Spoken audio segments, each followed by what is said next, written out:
Mainit na balita. Yun nga atang yung drug-free workplace. Ngayon, kanya-kanyang inisyatibo na lang yung private company. Dati requirements yan ng ating pamahalaan ng isang kumpanya dapat nagsusumiti ka ng iyong programa para may patupad ang tinatawag na drug-free workplace. Ngayon, gumaan Bagay, yung katwiran ata nila, Nelson at Kuya Benny. Hindi, sabi kasi nung PNP chief, kaya gumagamit ng drug, kailangan mo nung magpuyat Narinig ba yun?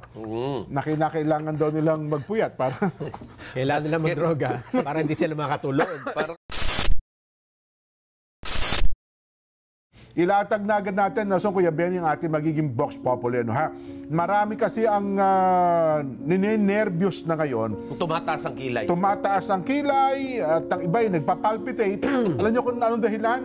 Madalas na pagkakasangkot na naman na aksidente sa lansangan. Hindi ko malaman, lalo na po yung mga driver ng mga pampublikong sasakyan. Well, ako naman, hindi ko matukoy ng pampubliko o kaya naman pribado. Basta driver. O sa driver talaga, no?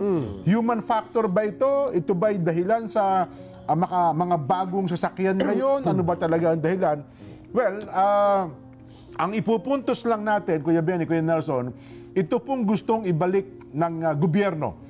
Yung tinanggal na nila na drug test sa mga nagre-renew at kumukuha ng mga bagong driver's license.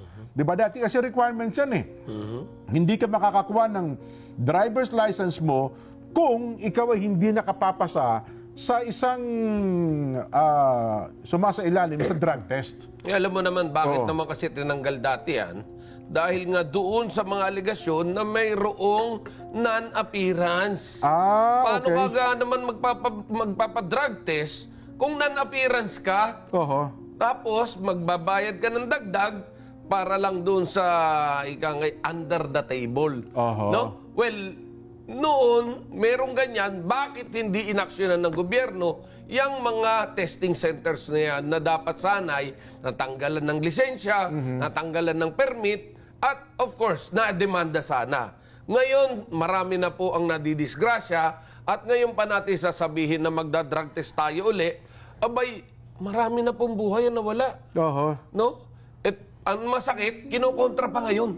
Yun na nga. At saka ang balita rin natin yan, kung natatandaan mo, di ba? Nagkaroon ata ng, ano ba tawag doon? Yung desisyon ng Supreme Court ba o Korte na yung sumasailalim sa drug test daw ay parang nagiging self-incriminatory. Yes. Kasi nagpa-drug test ka tapos pag ikaw ay nag-positive, na-incriminate mo yung sarili mo para ikaw ay sampahan ng kaukulang kaso. Dahil positive ka sa drugs. Yun, positive ka sa drugs. Well, ayun ang nangyayari. Pero yun ata. Pero dahil sa ngayon, sa sunod-sunod po na aksidente, gusto itong ibalik ng ating gobyerno. At may announcement kahapon si Auntie Claire, na ito ipatutupad na nila. Sa DOTR, ganun din po. Ito ang malungkot lang kasi, Kuya Benny, Kuya Nelson, ang ating pamahalaan lagi, reactionary. Kung ano yung problemang madalas na nangyayari at saka nag-react, dapat tayo, anong tawag doon? Prevention Oo, dapat tayo yung before the fact. Oo, dapat lagi natin sinisiguro na ligtas ang ating mga kababayan. Sapagkat laganap ang paggamit ng illegal na droga, di dapat gumawa na tayo ng mga prevensyon. Sino ba mga bantad dyan? Mahirap nating kababayan. Driver, mga manggagawa, di ba, sa mga pabrika, sa manufacturing sector. Dapat ngayon pa lamang. Yun nga atang yung drug-free workplace. Ngayon, kanya-kanyang inisyatibo na lang yung private company. Dati requirements yan ng ating pamahalaan ng isang kumpanya dapat nagsusumiti ka ng iyong programa para may patupad ang tinatawag na drug-free workplace. Ngayon, gumaan Bagay, yung katwiran ata nila, Nelson at Kuya Benny. Hindi, sabi kasi nung PNP chief, kaya gumagamit ng drug, kailangan mo nung magpuyat Narinig ba yun? Kailangan daw nilang magpuyat para... Kailangan nilang magdroga para hindi sila makatulog. Parang kailangan pang unawain Pero alam mo ba na ang numero unong tumututol dyan ay si dating Senador Tito Soto. May statement siya na ibalik, tutol siya na ibalik yung drug test sa mga driver? Alam mo kung bakit? Bakit daw? Kasi siya ang may akda ng Republic Act yung bagong batas? 10586. Anti-Drunk and Drug Driving Act of 2013. Oy, bakit Parang tutol para siya? sa kanya, yung batas laban sa pagmamaneho ng lasing at pagmamaneho ng nakadroga. Pero yung batas na inakdang ito ay pinapawalang bisa. Yung naunang batas, yung RA 9165 Section 36A ng Comprehensive Dangerous Act of 2002 na kailangan mandatory yung drug testing. Yes. Tinanggal Tama. ng batas na ito. So, kaya ngayon, kahit nag-renew ka ng lisensya, hindi Wala na hinahanap ang drug test result. yes.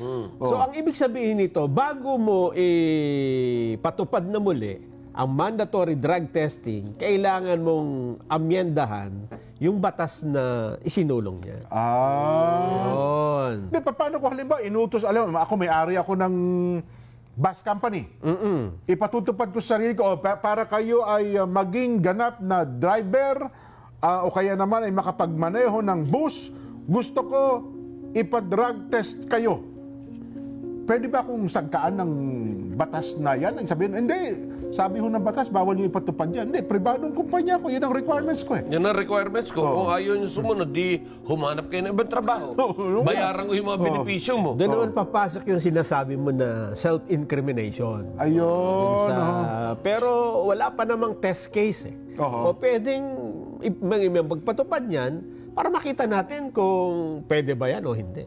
Oo nga naman. Diba? Oo. Pero para lahatin ang mga driver, mukhang kailangan mo munang baguhin yung batas. Kasi ang panukala pa, kung hindi ako nagkakamali, balita kahapon, di ba? Every 3 months, ha? Every 3 months. Ngayon kasi ang ginagawa ng PDEA, pupunta sa isang bus terminal o kaya naman ay paradahan ng jeep, surprise drug test. Yes. Di ba? Surprise drug test. Ang hindi ko alam, ano gagawin mo sa nagpa-positive?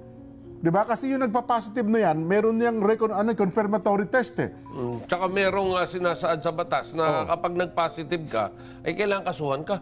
Ayun, pwede kang kasuhan. No? Kaya naman, magkaroon kayo ng bargaining agreement na, sige po, magpaparehab po ako. Para atang may ganun mga usapan. Ano ha? Well, hindi ko lang alam kung paano ito ipatutupad ng ating pamahalaan. Siguro, dapat reviewin. Tama ka, Nelson, ano? Reviewin yung mga umiiral na batas.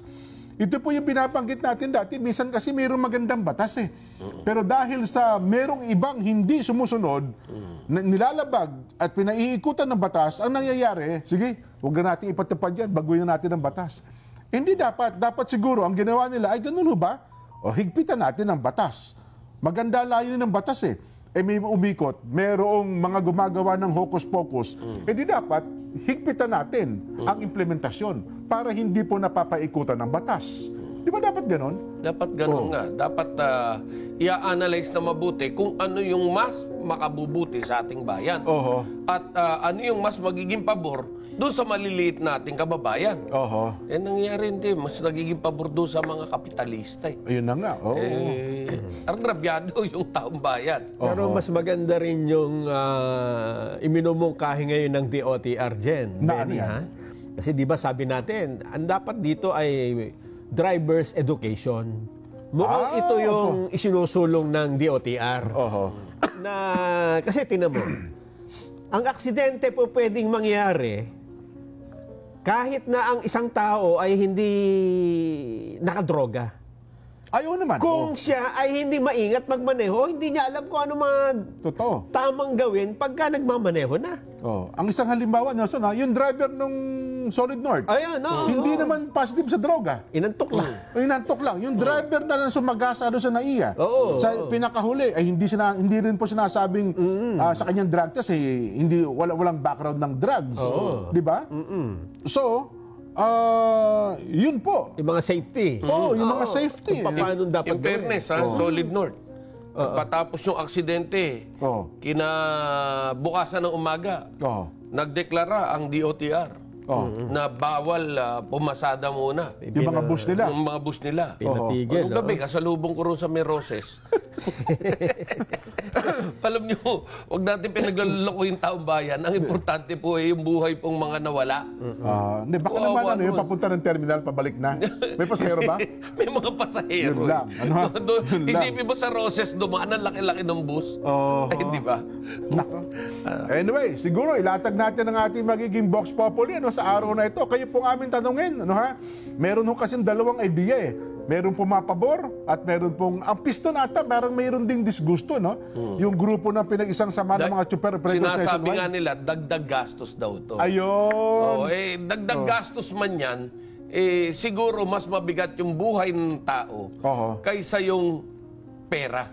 Hindi, kung sasagutin naman siguro ng gobyerno, wala ba sinabi na ang drug test na ito ay sasagutin ng gobyerno? Nako. 300 pesos na yan per head. Wala na nga pang abono sa 20 pesos na bigas, pati ba naman yung drug test? Drug test? Ayaw nga na, gusto nga namin, wala nang wala nang drug war. Nako. Hindi ba? Pero yun nga, masasakripiso ang kaligtasan ng ating mga kabayan. Ngayon natin nare-realize, kailangan pala. Kasi ang payanganuhin talaga layo yan, deterrent, Ang gustong tanggalin dyan, yung talagang paulit-ulit na gumagamit po ng illegal na droga.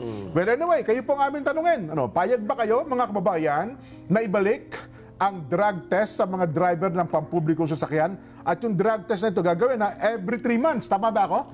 Every 3 months po ang panukala. Kung dati, every year, pag nag-renew ka, lisensya, hindi yata every year ang pag-renew ng lisensya. Ngayon, 5 years na, tsaka 10 years. 5 years, tsaka 10 years. So, dati kasi yearly, Dati, yearly. Ngayon, ang tanong na lang natin, payag ba kayong gawing, ibalik ang every 3 months na drug test sa mga driver ng pampubliko sasakyan? Kung ang sagot nyo po ay opo, payag ako dyan, letter A. Kung ang sagot nyo naman hindi ako payag dyan, letter B. May paraan tayo na pagsagot sa ating Vox Populi, I-scan nyo po yung QR code na nakikita sa inyong telebisyon. Yan po. At pag nakita nyo na po yan, meron mga espasyo, i-type nyo po ang inyong reaksyon. At kapag na-type nyo na po, pindutin nyo po yung submit button. Ayan. Pag pindut nyo po yung submit button, ma-receive na po namin ang inyong mga reaksyon sa atin pong Vox Populi. Ayan. Gusto nyo po mag-text? Meron pa rin tayong text hotline. 0916-500-3846. Huwag po kalimutan na ipakilagay po ang pangalan ng lugar kung kayo po ay taga saan. Live po kami napapanood via Facebook at YouTube. Meron din po kaming live streaming at Net25 TV. Mapapakinggan po kami sa pamamagitan ng ating mga Radyo Aguila Provincial Radio Station. At dito po sa Mega Manila, DCEC Pen 62. Sa amin pong pagbabalik, bahagi ng ating Mata ng Halalan segment, meron tayong makakapanayam sa pagbabalik po ng Saganang Mamamayan.